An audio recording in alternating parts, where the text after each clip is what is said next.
தளபதி விஜயோட 70 திரைப்படம் உருவாக வாய்ப்பு இருப்பதாக தகவல் வெளியாயிருக்கு. தமிழக வெற்றிக் கழகம் என்னும் பெயரில் அரசியல் கட்சி நடிகர் விஜய் அறிவித்தார். தொடர்ந்து தன்னுடைய கட்சி வேலைகளை கவனிப்பதற்காக நடிப்பிலிருந்து விலக இருப்பதாகவும் தகவலை தன்னுடைய அறிக்கையில் வெளியிட்டார். அப்போதே தான் ஒப்புக்கொண்ட திரைப்படமான the greatest of all time அப்படின்ற ஒரு படத்தை தளபதி நடிச்சிட்டதுக்கப்புறம் தளபதி 16 திரைப்படங்களை முடித்த பிறகு கையோடு சினிமாவிலிருந்து விலகுவார் என கூறப்பட்டது. இதில் கடைசியாக வெளியான கோட் திரைப்படத்தின் வெங்கட் பிரபு இயக்கியிருந்தார். குளோனிங் விஜய் மையமாக வைத்து உருவாக்கிய இந்த படத்தோட கிளைமேக்ஸ் ஒரிஜினல் விஜயின் காட்சிகளும் இடம்பெற்றிருக்கும். அந்த அளவுக்கு வில்லன் ஓஜி எனவும் வெங்கட் பிரபு பெயர் கொடுத்திருப்பார். இதுபோலவே லியோ படத்தின் கிளைமேக்ஸிலும் விஜய்க்கு கமல் கால் செய்வார்.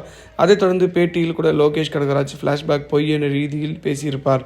இதனால் இந்த 2 படங்களுமே 2ஆம் பாகம் உருவாக்கப்படலாம் என எதிர்பார்க்கப்படுகிறது. இந்நிலையில் தற்போது இது குறித்த ஒரு சுவாரஸ்யமான அப்டேட் வந்திருக்கு. அது என்னன்னு பார்த்தீங்கன்னா, நடிகர் விஜய் தன்னுடைய அரசியலுக்கு முன் இன்னொரு படத்தில் நடிக்கும் ஐடியாவில் இருக்கிறாராம். தளபதி 70 உருவாக்கும் பட்சத்தில் அது வெங்கட் பிரபு அல்லது லோகேஷ் கனகராஜ் இயக்கலாம் என கூறப்படுகிறது. இது குறித்து பேச்சுவார்த்தைகள் கூட விரைவில் நடக்க இருப்பதாகவும் தகவல் கசிந்திருக்கு. நடிகர் விஜய் அரசியல் பயணத்தில் சமீப காலமே நெகட்டிவ் விமர்சனங்கள் அதிகமாக வந்துட்டுருக்கு. இந்த பிம்பம் தனக்கு வேறு மாதிரி ரூபத்தினை உருவாக்கிவிடும் என்பதனாலேயே விஜய் இந்த முடிவுக்கு வந்திருப்பதாகவும் தகவல் வெளியாயிருக்கு.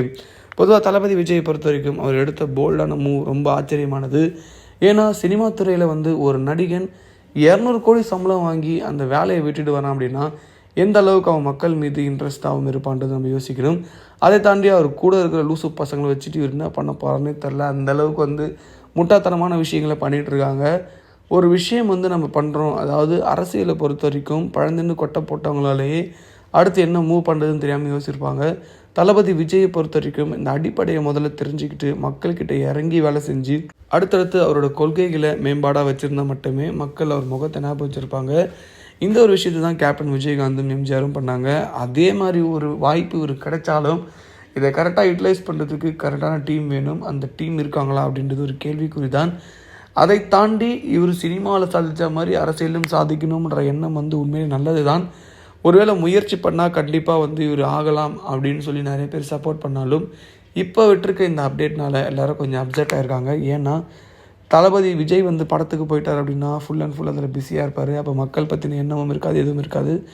ஒருவேளை அந்த கட்சி படிக்கான காசு சேர்க்கறதுக்காக தான் இந்த படத்தை நடிக்கிறாரா அப்படின்றதும் எல்லாருக்கும் கேள்வியான ஒரு விஷயம் இருக்குன்னு சொல்லலாம்.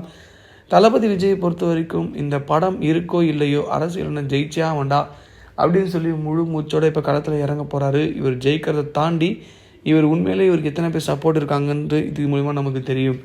ஒரு 5-10 வருஷங்களுக்கு அப்புறம் தான் இந்த ஆட்சியை இவங்க பிடிக்க முடியும் அப்படின்னு சொல்லி ஒரு பக்கம் சொன்னாலுமே உண்மையில் நாங்கள் இந்த வாட்டி ஆட்சியை பிடிச்சிடும் சொல்லி கான்ஃபிடென்ஸாக களத்தில் இருக்கிறாரு.